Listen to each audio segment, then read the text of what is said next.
Hello and welcome to the MBOM podcast, where you'll learn to master the business of yoga. MBOM is a proud part of the Wander Barn Podcast Network, and I'm your host, Amanda Kingsmith. I'm a 500-hour registered yoga teacher, a yoga business coach, and a total business geek. Here at MBOM, you'll learn everything you need to know to create a sustainable yoga business by learning from myself and guests from around the world about how they built their yoga businesses, and about how you too can become a successful yoga teacher, studio owner, and much more. All right, let's dive in.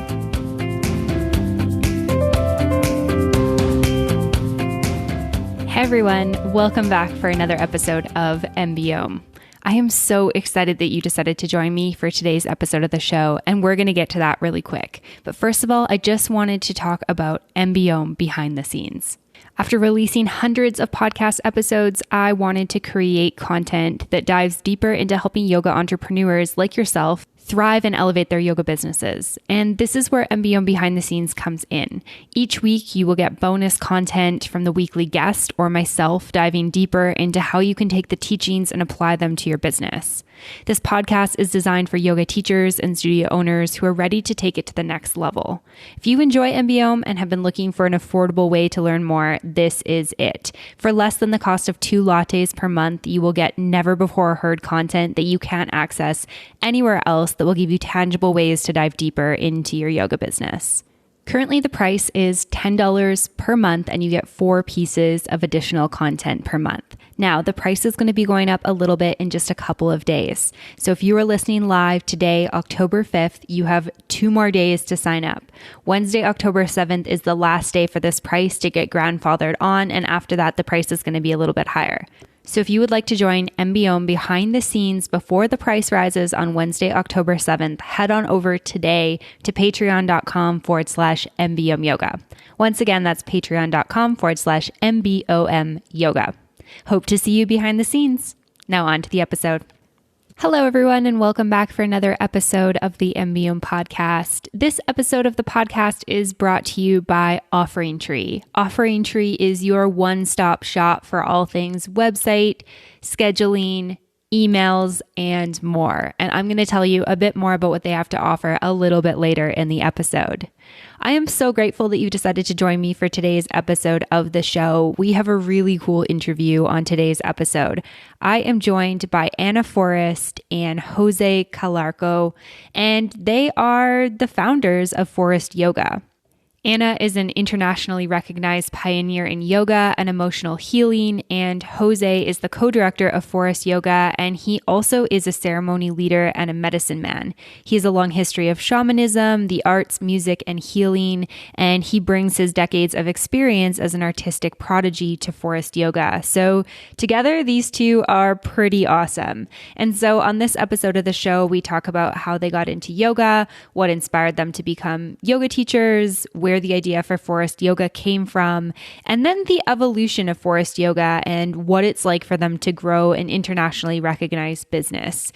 We also talk about how they've been able to balance the spiritual side of the business that they run with the business side, making money and all of that type of stuff. We talk about how they've been able to remain true to the principles of their practice while growing this internationally renowned brand. And we talk about lessons they've learned along the way. So we're covering a lot in this episode, and Ana and Jose are both amazing. I loved this conversation with them, and I hope you enjoy it as well. So without further ado, here they are. Welcome to the podcast today, Ana and Jose. I'm really excited to have you here with me. Thanks for having us, Amanda. Yeah, I'm so excited to see where this conversation goes and to just hear more about the business that you've both created. I've heard about Forrest Yoga for a while, and looking at your website, I was so fascinated by both your backgrounds and everything that you both do. But before we get there, can you tell me your yoga stories for both of you, how you got into yoga? Well, Anna's is a great one. So let's begin with Ana. All right. This was way back in the long ago in the 70s. I love how this is starting. Long ago in the dark ages of the yoga practices in the US. I was training horses back then and an alcoholic and pretty crazed teenager. And this girl in school that I knew but was not a friend, just someone I knew, came up to me in the hall one day and said, I have something that you can't do. And that was such a random, weird way to start a conversation with someone who I've actually never talked to before, that I looked at her and I took out a cigarette and I tamped it down, doing my best, like pulling it together because I was just so nonplussed by that response. And I lit it and blew smoke in her face. And it was like, I said, that's impossible. And then I paused and it was like, well, what? What is it? And she said, yoga. You want to come to a yoga class with me? And it was just like, oh, okay. It was just so odd. And so we did. And I was terrible at it. I was really stiff. There's a bunch of old people in the class. There's like women that had to be at least 30 years old. That was really old then. And, I just was intrigued, but also discouraged and annoyed. And then I thought it was just so strange that everybody laid down at the end. I just couldn't deal with that one at all. That was probably the hardest thing out of the whole class, was laying down with a group of strangers. It's like, no, I can't do that. So I just sat up and stared at them. And that was my first yoga class. And that girl who I didn't really have many conversations with after, I still remember her name because that moment was a turning point for me. And in retrospect, I see it as an intervention from the sacred ones to save my life. Yeah, and of course the story continues there for Anna for another 40 years after that. Yeah. But in my situation, I was involved in the arts and Aboriginal culture and Indigenous ceremonies, and I was touring the world constantly as an artist and a director.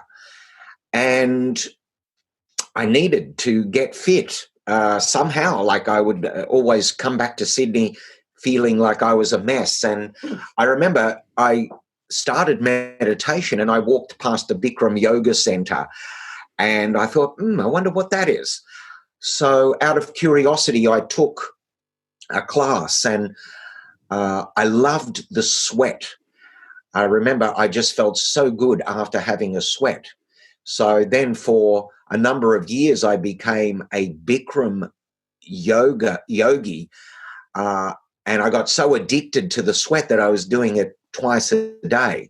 And, but, it didn't really have any spiritual nourishment for me. It was just really just a physical sweat.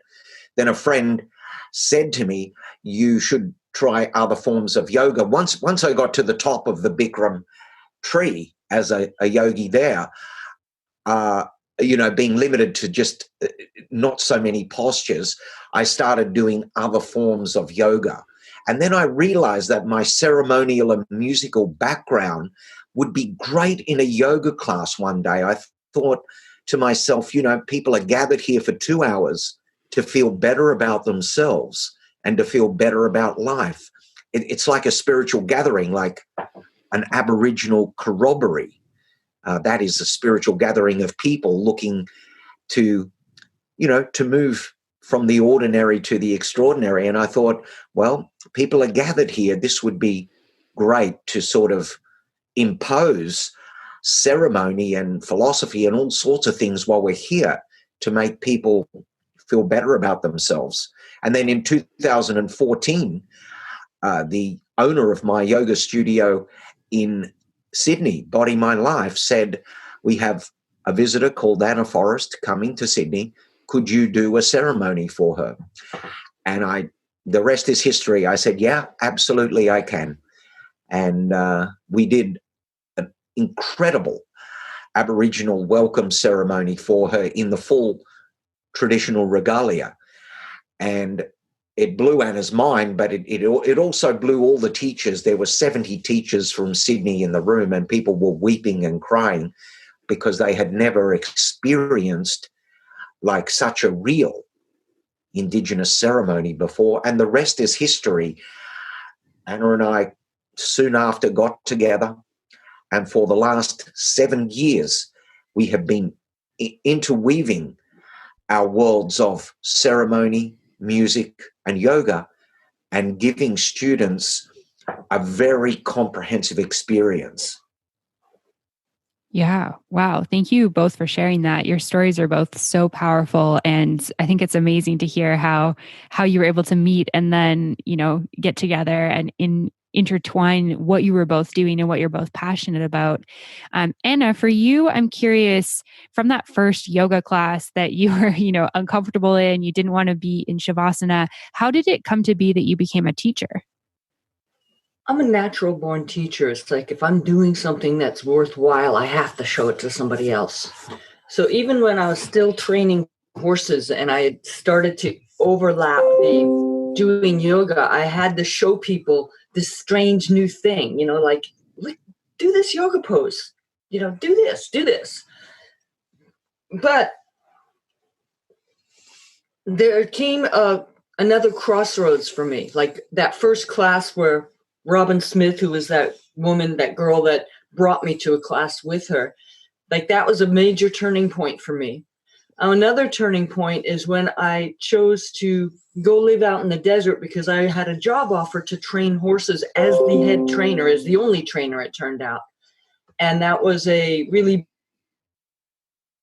big opportunity that ended up in not being what I thought it was. And so I had a huge realization when I was there, when I was realizing that this thing in the desert, the training of the horses, wasn't working. And my realization was to choose life. That was really big. No matter what, choose life. And I started out on a vision quest to find out what does that mean in all the myriad of ways that previously I was choosing death. Whether it was with my addictions or all the ways that I would dim my life force. So that was a really huge thing that came out of my year and a half or whatever it was that I lived in the desert. Choose life. The other thing that came up that was a life changer for me was recognizing from different animals that I worked with, the horses, dogs, cats, sometimes snakes. I mean, I worked with whatever, birds. I realized like many of the animals came to me pretty insane or hurt. And usually it was from human ignorance or viciousness. And I realized that I wanted to make a bigger difference in the world because the animals were who I actually loved to the degree that I could love at that point. And if I was going to make a difference in this world, I needed to work with the humans because they were the ones that actually were creating the problems. And then it just seemed to flow really effortlessly of like, here was this residential teacher training in Mexico. And I thought, if I can live through a month without alcohol, cigarettes, my drugs, all of my horrible habits, and be a vegetarian, this is my jump into life. So that was that turning point. There's been many, many crossroads and turning points in my life that were life changers. That's another one. Amazing. And so you went to Mexico, you did this teacher training. And what was it actually like to go, I guess, cold turkey on alcohol, drugs, cigarettes, and spend, 30 days as a vegetarian practicing yoga? Crazy and painful and weird because there were, at least for the first part of it, there was weird little visions and stuff. And I knew about that coming off of alcohol and stuff. Mostly it was alcohol that I'd had other people report that there were like DTs or just creepy stuff happening. And one of the ways that I actually built my self-respect would be like during a lecture or something. And, I don't know what was being lectured on in that training because I was in my own little world.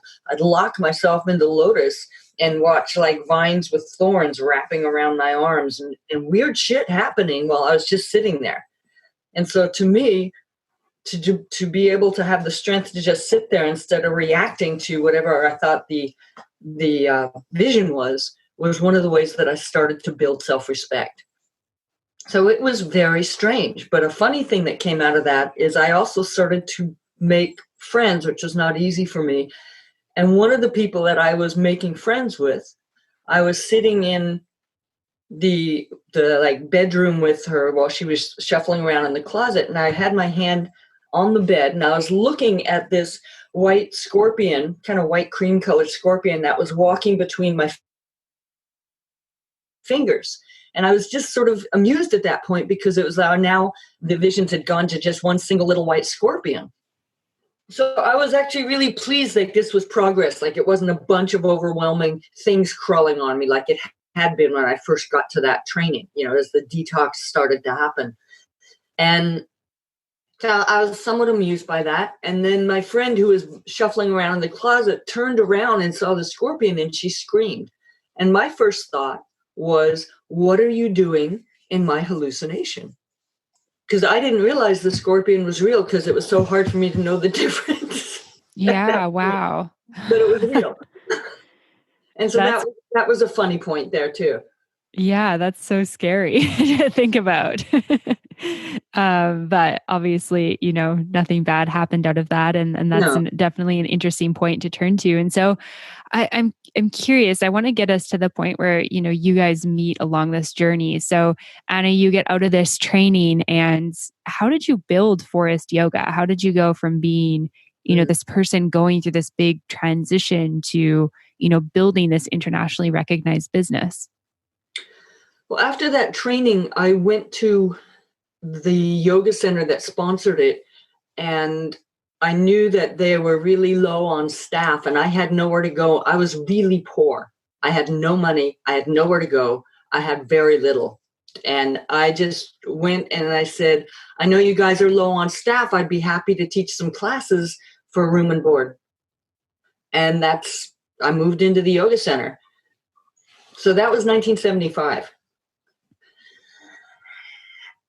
That's amazing. And so, sorry, go ahead. Well, I was teaching there. I started to assist in the teacher trainings, then moved into co-teaching them, and wasn't getting the healing I personally needed. It wasn't in the yoga. And so when I left that organization after being with them for a long time, relatively long, around 1981 or 82, I left and began studying. Well, I was studying beforehand, but I was studying the Native American ways and ceremonial ways and the medicine ways. And I moved up to a reservation and was living with a Cherokee medicine man and started learning ceremony. And that actually gave me the tools in ceremony to vision quest for my own spirit, because I just assumed my spirit was shattered and dead. And I actually connected and started reclaiming parts of my spirit. Then at a certain point, there was this dichotomy inside of me. There was the yoga teacher, and there was the person walking the red road, the person that involved in the ceremony. And I had to bring them together because it didn't feel right otherwise. And so that became a whole different way of working, is how to bring the vision quest, the ceremony, the connection to nature, the connection to the great mystery, bring that into an experience people could have on the mat. And that was a huge mending, because it was actually ripping me apart, is these two separate lives. And that was a big part of how Forrest Yoga formed. I was already creating poses that I was not finding in the yoga systems that I had investigated because of my own deep injuries. I had a lot of injuries, from being born crippled to many injuries from the horse world. And I had to make poses that would directly get into the area that was atrophied or scarred or twisted or whatever it was. So the birthplace of Forrest Yoga came from injury, came from questing for my own spirit, came from ceremony and needing to marry these things. Came from the connection to nature. That's really important. Not being like, so many of the yoga teachings were about cutting off your senses. And yet where I came to life was regaining my senses, regaining myself, and connecting in a beauty way with nature, connecting with the animals, connecting with the stars and the skies. That was absolutely a part of me coming to life. Yeah, that's really beautiful to hear. So thank you for sharing that. And to me, as I listen to that, it really sounds like your journey was, and creating Forrest Yoga was really about your own discovery and figuring out, what you needed, and then translating that into the teachings that you were offering other students. Yes, it's part of it. It's like I would only teach what worked for me, but I also had to create things that worked for students that had problems that I didn't know anything about. And so my approach was, and what I would say to those students is, let's find out about this together. Let's quest for what works together. And that's one of the bottom lines, is like we do what works. Yeah. Yeah, absolutely. That definitely makes sense. And so as you, I guess, continued to grow Forrest Yoga, what took you to Australia, to that trip where you met Jose? Well, there's two different answers on that. One is a workshop and a book tour. I always wanted to go to Australia, and then finally I got an invitation that I could follow up on. And I just gotten my book published, Fierce Medicine. And so I was going to do a workshop and a training and a book reading and book signing and promotion. So that's the straight up business answer. The other answer is I had sat in ceremony with a friend of mine at the foot of the mountains in California and did a calling ceremony and did prayers. And my prayers were to connect to the Aboriginal people in Australia, the Indigenous people, to connect to Uluru, because I'd been dreaming about that big red rock in the middle of red soil for most of my life and didn't even know it existed until I had found out, at that point, about 4 years before I went to Australia. I found out it was a real place. I thought it was just a place in my dreaming. And then the really big one that took a lot of courage was doing my prayers over my pipe and talking to the sacred ones, going, okay, sacred ones, I'm looking for my life partner now. I'm feeling brave enough to ask for this. But he needs to have his own connection to ceremony. He needs to have respect for the Indigenous people. He needs to love yoga. He needs to respect my work. I had this whole list. It's like, sacred ones, I need a person that is strong in himself. No more broken people as my lover. And the ceremony ended with like a very specific response. So it's like, okay, I feel like I've been heard. And when I went to Australia, I was only there for a few days before we met, before I did the book reading, and that's what we met at. And what happened is so funny is I was going up the elevator with my assistants, getting in the elevator to go up to Body, Mind, Life, the yoga center we were presenting at. And this guy ran into the elevator, and one of my assistants held the door for him. And he looked at us, and he looked at me, and he said, "Are you Ana Forrest?" And she said, "Sometimes." And being an Australian, I thought, okay, we got a smart ass on our hands. And then she said, "Who are you?"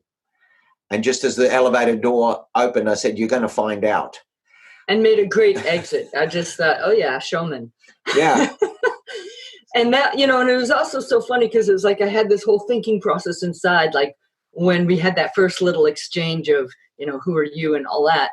It was like, okay, I'm like strategizing and pulling my energy together, getting ready for this book reading because I had to get my presence strong enough because I didn't have the poses to help me engage my audience there. It had to just be my words and my presence. And so, I was busy strategizing that and thinking, I don't have time for a sparkling man. I'm busy here. I'm like working my strategy. Mm-hmm. And then right when we were about ready to start the reading, Phil, who's the owner of Body, Mind, Life, said, wait. We have something coming up. And it was like, what? And he said, we have a show for you. And it's like, what, like a warm-up band? what are you talking about? I'm on a time schedule here. I'm supposed to. And it was like, yeah, okay, Phil. And so I pulled over to the side and I heard this racket going on, like this clacking and this like deep moaning. And it was like, what is that? And then all of a sudden, these Aboriginal people come through the door and they're playing a didge, which I had never heard before, and hitting these sticks together, which were really loud in this enclosed room. And these guys and a woman walk in, and they're wearing what is apparently traditional clothes, traditional ceremonial clothes, and they had paint on. And then the guy from the elevator follows them in. And it was just like, my internal response was sort of awestruck, but it was also, oh my fucking gods, this is my ceremony. And when I said that internally, I heard the sacred ones laughing because I didn't know how much of my ceremony it was. It was all of it. There was my beloved. I didn't know that. There's the Aboriginal people, and they did a ceremony for me because I wanted to connect to them in ceremony. And then later on that year, Jose and I went to Uluru. It was all of my prayers right then in that room. Wow. That's amazing. Yeah, Thank so you we for went sharing through that. the checklist of Anna's hopes and aspirations. I was able to tick all the criteria required for the partnership. But for me, I had just gone through a somewhat, not nasty divorce, but a costly divorce. And, I remained single during those days. So I was a little bit cautious to move into a relationship. But one thing I knew for sure was that the yoga scene was missing something. And, I often thought, at times the yoga scene can be somewhat white, middle class and cheesy. Mm-hmm. And so I took my teacher training with Anna specifically so I could know how to imprint everything I know within Forrest Yoga. And one of the main things, and the first thing I had to do with Forrest Yoga as the co-director, was make it a vegan system. A vegan system that respected the environment, animals, and also our own personal health. And that was met with a little bit of resistance at first. I automatically assumed that the majority of yogis were vegans, which was an absolutely wrong assumption, because every teacher training that I've taught, which is 25 of them with Anna, the show of hands was for vegans was very remote, maybe 3 out of 50 or 4 out of 50. So as well as making Forrest Yoga a vegan system, I also started implementing music, ceremony, philosophies, and I was an artistic director in my time. So I thought that yoga teacher trainings needed to be a lot more professionally presented as an artistic director. So I made every class or every ceremony we did like a professional presentation with real musicians, real structure, a beginning, a midpoint, and an end, as a good artistic director should. And then all of a sudden, we started creating absolute magic where we had interwoven all these things within a class. And then we took, so far, Anna and I have taken our duo, our act, our yoga show to over 25 countries and 150 cities around the world. But this is what I was doing before I met Anna with my Descendants Aboriginal dance company. We had already been to almost 50 countries and performed at the world's biggest events. Wow. Olympic Games, World Cup soccer, world's biggest events. So when I started easing off the touring, I thought, now I can stay home and write a book and write a couple of music albums. But no, what happened is I met Ana, and I went straight back on the road again. So I've been on the road for 25 years now, touring the world. So, what Ana and I do together is a real, it's real beauty, incorporating all these things, my lifelong experiences within Ana's lifelong experiences, and together it's absolutely pure magic. The teacher trainings or the workshops, we make sure we address all 4 points of the human psyche. We move the body, we still the mind, we express the emotions, and we nurture the spirit. So we make sure that all 4 are ticked off on the checklist, and that people walk out of our events with a new sense of hope. Because we teach with an intent for every class. So the intent could be something really simple, like connect to a place in your back that needs healing. This is a heal your back class. And then throughout the series of poses, 1, the poses are designed to bring healing to the back, but 2, it's bringing that mental awareness and the breath to an area and helping unwind the whole drama and trauma that's locked into and archived into the cell tissue, getting that to release. So that's what I learned also from the medicine ways, the Native American medicine ways, is to vision quest for healing and vision quest for what is your purpose in being alive. And so we bring that in too. One of the things that I was starting to explore right before I met Jose, and it was like my big secret, was I was starting to use Brahmari and my medicine song and music in general, like really specific music actually, to be able to penetrate into an area in the body that was having problems or sick or whatever it was, and start to unravel the ball of dissonance in there. Like when an area is sick, it has a really strange energy, what I call dissonance. And when Jose and I were first getting together and we were telling each other secrets, I was like telling him this precious thing I was discovering. Like sometimes I would sing into some area on someone's body and it would make a difference. And he looked at me funny and he said, my people have been singing into the bones for 40,000 years. And I thought, oh boy, we need to talk about this. And so that's one of the great beauties that Jose brings. I mean, a lot of the music he brings is his own realizations that he had in the dream time and brought forth with the voice of music. And a lot of what he brings is also from the Aboriginal people, the indigenous songs and dances from the tribes that he has permission to carry.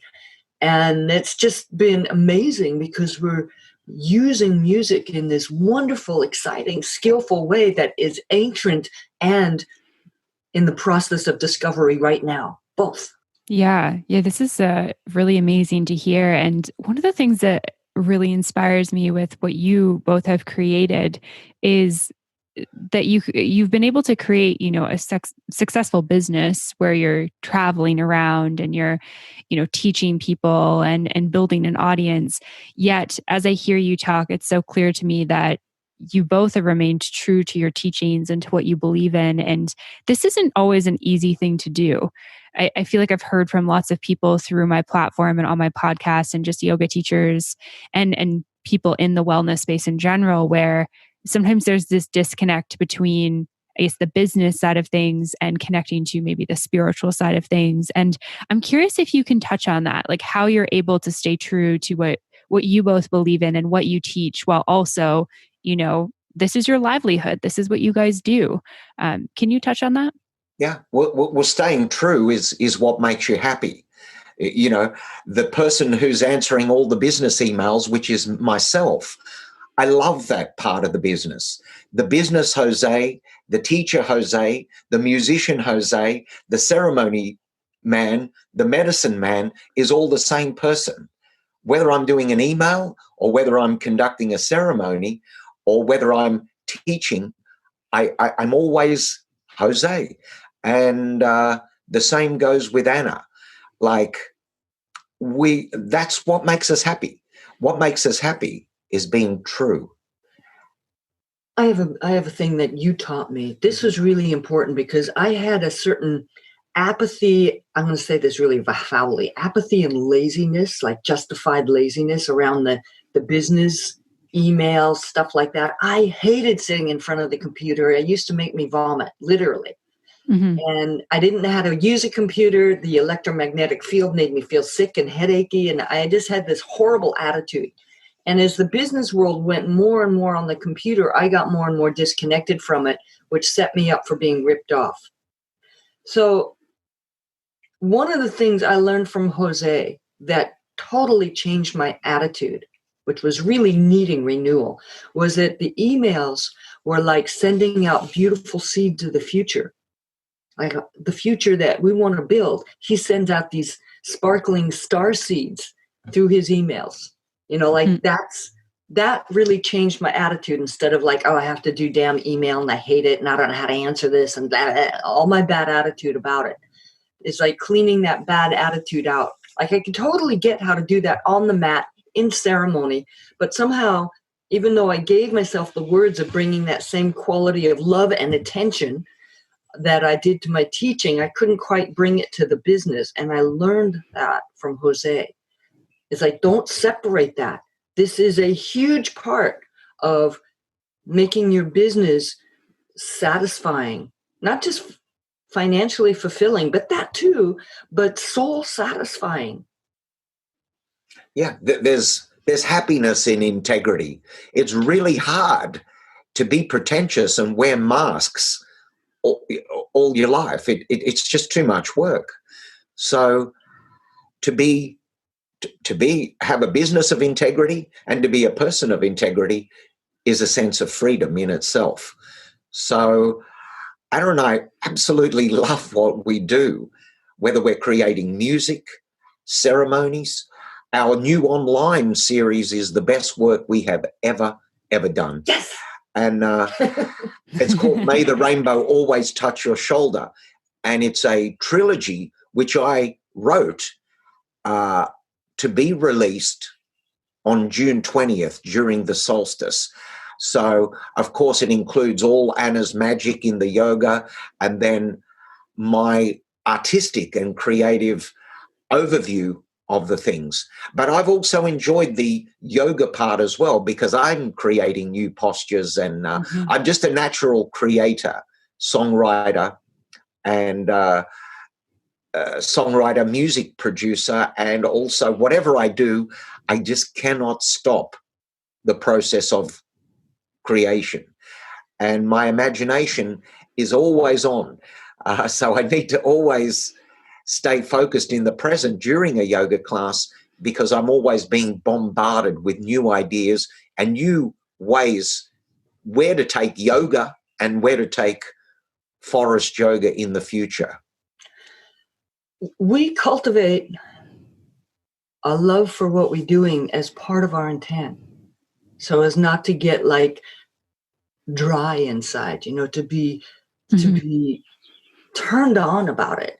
And there are some really basic things that I have observed in yoga teachers that will take them down the road to rot. So one is letting your work compromise your personal practice. We do our practice no matter what, whether we're feeling punky, whether we've had crazy flights all over the world, whether we have to start teaching early. When we do teacher training and we start teaching at 8 or 9 in the morning, we're doing yoga at sometimes 4 in the morning with our team or our team of assistants, because we must, this is our integrity, we must have the yoga moving through our bloodstream so that we're teaching authentically. Because when I would allow, in my earlier days before I worked this out, when I would allow my teaching schedule to get in the way of my own personal schedule, I found myself resenting my students because they're getting that wonderful high from yoga and I'm just exhausted. So must do yoga practice before teaching, at least once a day. Even just a few poses before getting on a class is great, just to get into that space. Get off your iPhone and do some elbow to knee, some abdominals, do something to get set. 2 is use your nutritional strategy to build your luminosity. It was really difficult for me to change to being a vegan because I thought that I couldn't be strong and healthy that way. And that was just my own delusions.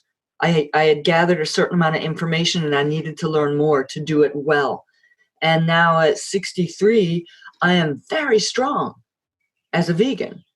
And so people who think like, oh, I can't do that because it's like, you need to research more. You can do this. You will thrive this way. And it will take away a layer of numbness. For those of you that love animals, there's a certain hypocrisy that comes up when you are in the killing animals to eat mode. You can thrive without killing. That's amazing. So how you eat. People who work really hard, they think that they then are set up in a justifiable way to play hard, which means doing drugs and alcohol. It's like, do not indulge your neurosis and your addictions. Instead, heal them. So here's some basic tools. Yeah. So the vegan thing, as Anna said, we do a daily yoga practice. I am also a vegan teacher. So I've put together a really simple 9 easy steps to conscious eating for all our students. And they're very simple. And it's not a technical, I don't like to go into the technicalities of diet. I just like to keep it simple.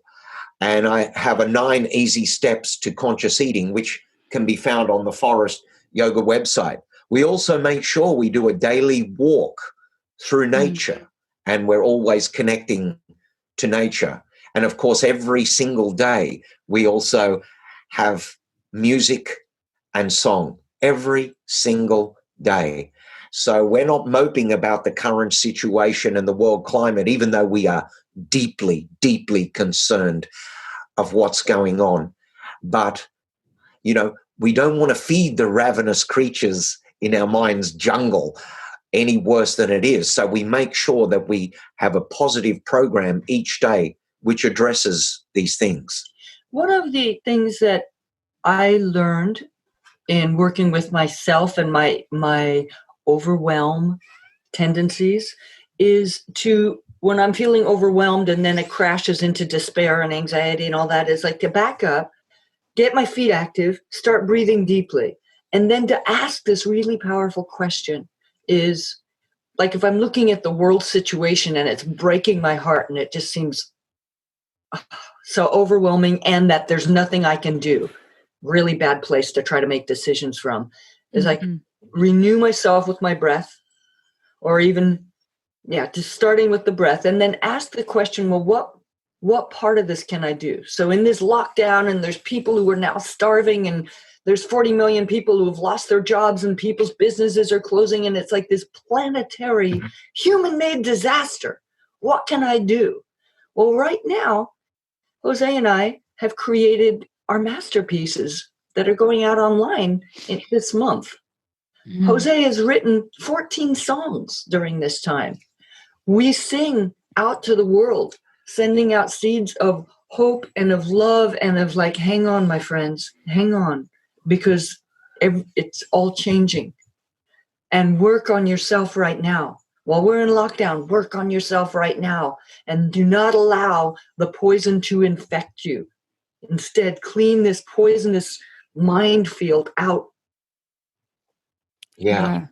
Yeah, there's so much powerful stuff in there. And thank you for those different things that you've observed in yoga teachers, Anna. That's definitely, very, very powerful. And as well as, thinking of the current climate. I mean, it's been a challenging couple of months for a lot of people. And I think that, you guys are right. Like tuning inwards, I think it's one of the best things we can do to make sure that our internal landscape is clear and, not full of all this kind of toxic noise that goes that's going around the internet and on social media and in the media in general. Like we have to get clear on what our internal voice is telling us and that sort of thing.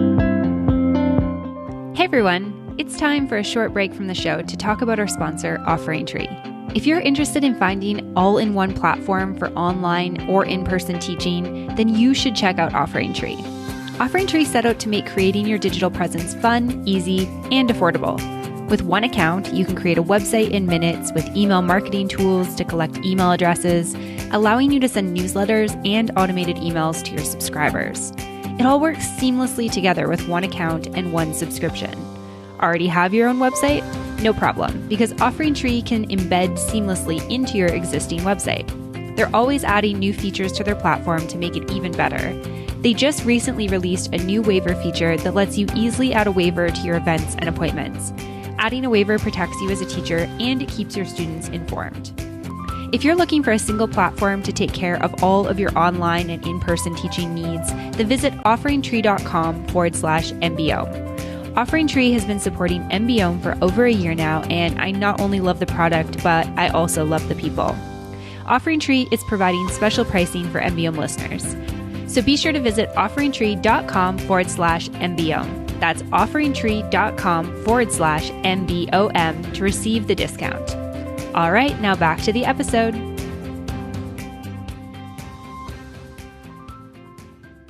It's just really inspiring to hear about this clearly very beautiful business that you guys have created that really stems from something that you're both deeply rooted in and very passionate about.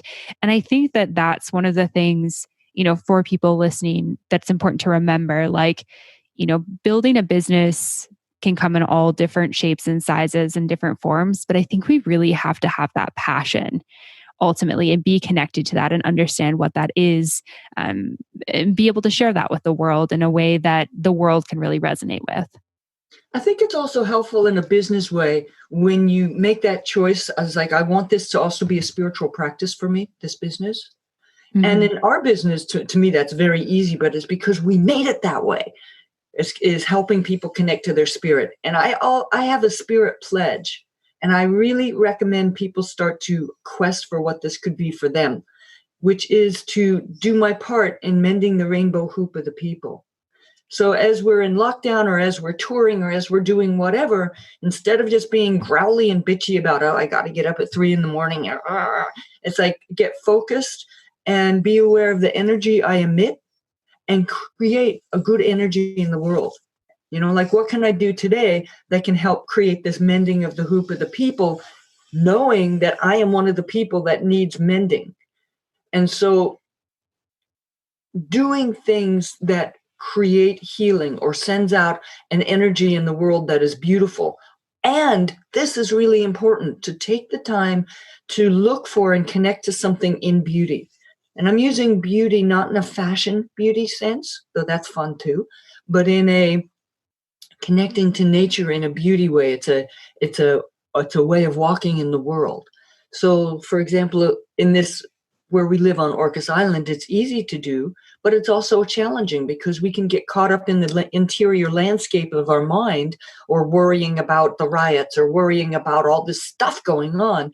Or I can take time to put that aside for a little while and be aware of the deer and her spotted fawn that's bouncing through the trees and really drink that in. I need that nourishment too.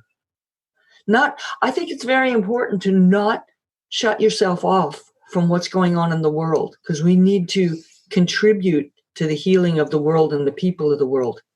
And how to do that? Work with our own neurosis, insanity, and woundedness too. So in this time of solitude, work on your own neurosis and what needs healing for you. Yeah. When we're allowed to go back in the world, you are walking in a very different way.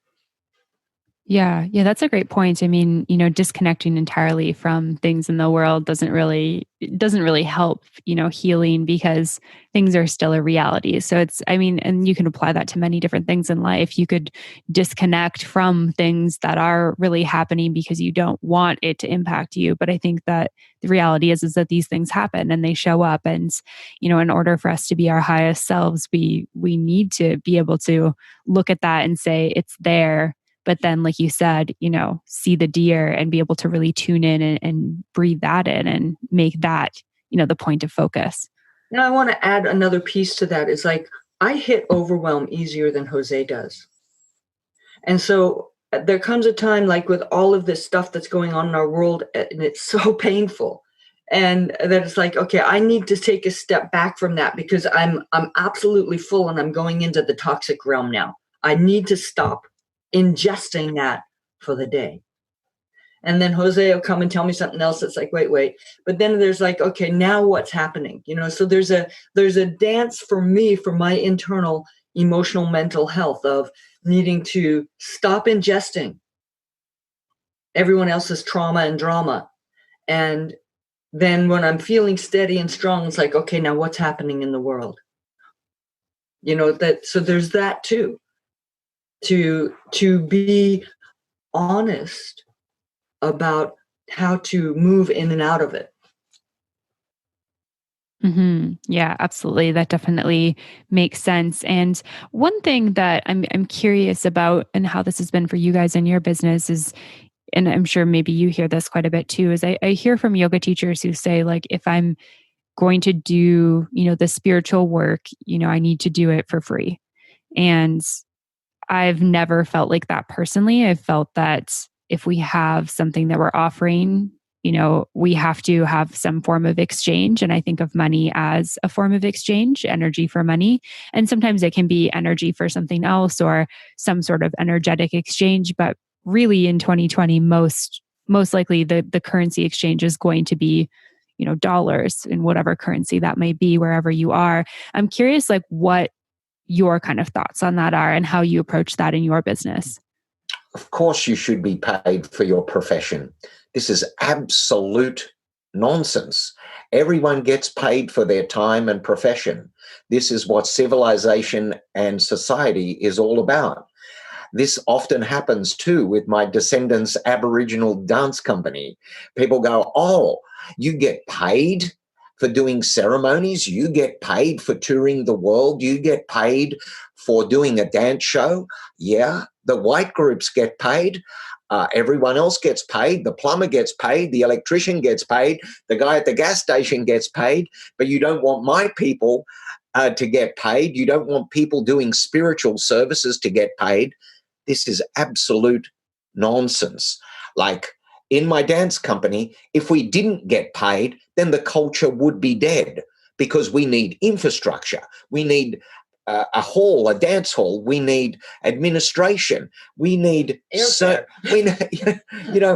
absolutely ludicrous that people in spiritual business should not get paid. If that was the case, then my people would be homeless.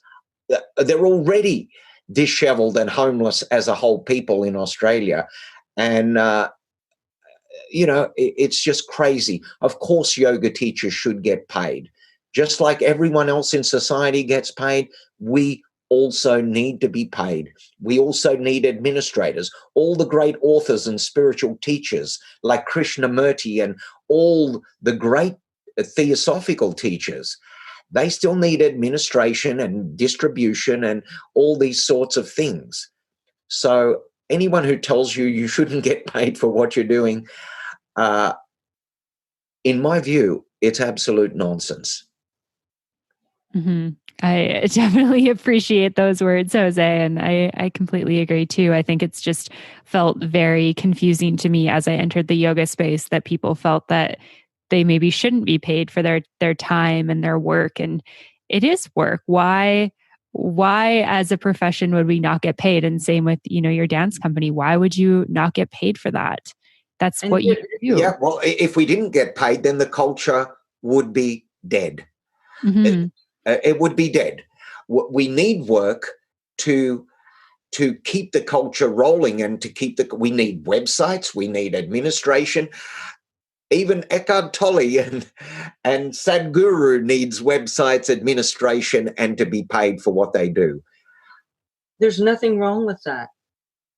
In the old time in India, there may have been this not being paid thing, but somebody was housing that person.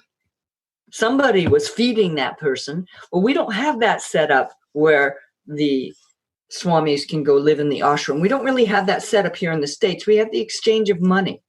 And so teach with integrity, but know that all the years that you've put into your profession and the teachings that you are giving to the world, you deserve to be paid. Mm-hmm. If you feel like, oh, it's all becoming about money, then you need to do some work on coming into a good relationship with money. It's green energy, and I worked for years without charging because I let that guilt trip get to me, and someone else was making a lot of money off of me that way. But also I've done for years in many different ways in the community. I taught to people that didn't have money for free. I would go to organizations that could call poor people together in one way or another and provide mats and all that for them. And I would go teach to people that had no money and had no access to yoga because they're too desperate. And that's part of what I teach in the teacher training is part of, in order to become a certified Forrest Yoga teacher, you have to connect with an organization that helps people that are poor. And then they have to donate their time so that they learn also how to teach from the heart without always getting paid financially. So you learn both, and you can bring that generosity of heart into your daily work. But we deserve to be paid. We deserve to live well. We deserve to be safe in having a house and having good food and having transportation and clothes. We deserve that. Or we can't be effective living out of a tent on the streets of LA. We can be much more effective the way we are right now. So as teachers, our time is valuable and we need to be paid. And we've spent, speaking for us, we've spent years and years and years getting to this place of wisdom, and have spent money traveling around the world and doing all these deep studies. And it's like, well, why shouldn't we be able to be supported in this? For every dollar we spend $2 back, putting back. So it's very, very expensive to be in business. Mm-hmm. Yeah, for sure. I mean, there's a lot of expenses that come along with running a business, everything from, setting up your website, getting the equipment that you might need for whatever you're doing, hiring a team if that's something you need to do. I mean, if you have a physical space, there's rent, there's maybe taxes. There's a lot of stuff that goes into that. And I think that, you're absolutely right. Like I mean, this is like the kind of foundation of it all is that there's no reason why, as creators, musicians, yoga teachers, spiritual practitioners, that we shouldn't get paid. There should always be that exchange that's happening. And I think that's something really important for, artists and yoga teachers, wellness providers to really consider. I think for me, I've just been so, tired of this idea that artists need to starve. Like content creators don't need to starve. Like the starving artist thing needs to just go in the trash and disappear. Who's saying that, bud? Who's saying that? It's not the starving artist. It's someone who's getting paid doing whatever they're doing. It's not the artist saying that. Yeah, I have starved, and I don't like it. I don't want to be in that starving place ever again. It's a hideous way to live. Mm-hmm. And there's nothing bloody spiritual about it. It's just desperate. Yeah, for sure. What I want to say to yoga teachers is learn to come into good relationship with money, just like coming into good relationship with food and not being a glutton. You can live prosperously and be centered and connected to your spirit. How about make that a goal? Mm-hmm. Yeah, I love that. I think that that's very, very eloquently put. I literally could not have said that better myself, Anna. And I really love what Jose was talking about too, where it's like, of course we have to get paid for this work we're doing. This, for you, it'd be the indigenous culture would die out in Australia, and that would be, a huge loss to the world as well as the country. And it's similar how I think about with yoga teachers. I mean, in order for us to continue sharing these practices as teachers, we have to be able to, pour from a cup that's full. We can't give and give and give and give. At some point, the realities of, okay, we have to pay for the roof over our head and the food that we put on the table, that stuff has to happen. And if you're busy, stressed about where your next meal is coming from, how can you give in the yoga space? How can you give to your students? It just feels like that doesn't equate to me. And also, it's like, if a teacher is going to be a good teacher, they need to learn. And so it frequently costs money for a teacher to go to another teacher to learn, or to take time out from their work in order to grow themselves. It's like we have some really antiquated beliefs around yoga teachers and money. It's like that has to be put aside. We need to grow up more around that. Yeah. For instance, I had to invest all the money I had just to keep the culture alive and get it moving. So, if I didn't get paid and invested everything I had to get it moving, then it wouldn't have got to 46 countries and it wouldn't have made a statement everywhere we went. Our political statement is our culture, and it wouldn't have happened without getting payment. Yeah, it's also really getting to the source of your time is worth being paid for. Otherwise, what you're doing as a yoga teacher is unviable. 100%. I completely agree with that. I think that that's so important for, anyone listening to really take those words and drink them in and sit with them and see how you feel about them, because that's really, really important. Is, that to me is like the yoga practice is understanding that you're worthy, and that comes in so many forms, and getting paid is just one of them. Right. And what you are offering people is worthy. They wouldn't be there in your class or online waiting for you to show up if they didn't think so. So there's a good yoga to be had around that, like getting rid of these old belief systems about money and learning and finding out for you, for the individual, what is coming into correct relationship with money. Because you need it to live. Yeah, 100%. Thank you for sharing that.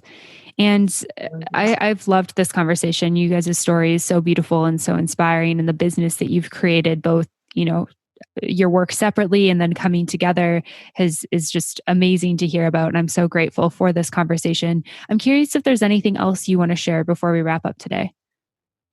No, I think we covered it all. We would love to. We could go on all day, really. I know. I was like, I could just keep you guys here. But I must say, an interview another time. I have an inbox full of urgent emails. And, unlike many yoga teachers, I absolutely love the business side. The business side is no different to the actual practice. I'm always practicing yoga in emails, always sending emails of hope, inspiration, and, and making new connections. I absolutely love it. And, every email that I send out is a little story. It's not just, yep, nope, yes, do this, do that. It's a little seed for the future. And the reader always gets a little buzz out of it as well. I love that. That's amazing. And I'm so grateful for your time and respect that, the emails are calling. So if people want to learn more about you both, maybe check out everything that you have going on, both online and offline, see if maybe in the future you'll be coming to a city near them. Where can they go to find all of that? ForrestYoga.com. ForrestYoga.com has all our stuff. We are musicians. We are yoga teachers. We are medicine people. It's all there. And remember, Forrest is spelled with a double R. So ForrestYoga.com, but with a double R. And check out our music too. Our music is wondrous. It's there's so many different styles. It's endless, the styles that come into Forrest Yoga. Yeah. And by the time this episode goes live, your new project will be out. So I will make sure that there's a link to that in the show notes so that people can check that out. And I'm personally excited to listen as well. Thank you guys so much for your time today. This was an absolute pleasure. Thank you, Amanda. Thank you, Amanda. Have a great day.